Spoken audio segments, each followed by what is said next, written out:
வேங்கை மரமாகி வந்தாண்டி வந்த வேட தம்மை எல்லாம் தாண்டி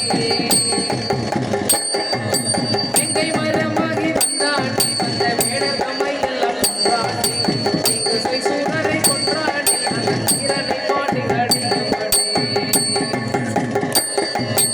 இங்கு சூரனை கொன்றாடி அந்த வீரனை பாடி அடிக்கபடி புறவர் குதிசை நுழைந்தாண்டி அந்த கோமாட்டியின் விழுந்தாண்டி புறவர் குடிசை நுழைந்தாண்டி அந்த கோமாட்டியத்தில் நுழைந்தாண்டி புறவர் குடிசை பிழைந்தாண்டி அந்த கோமாட்டியத்தில்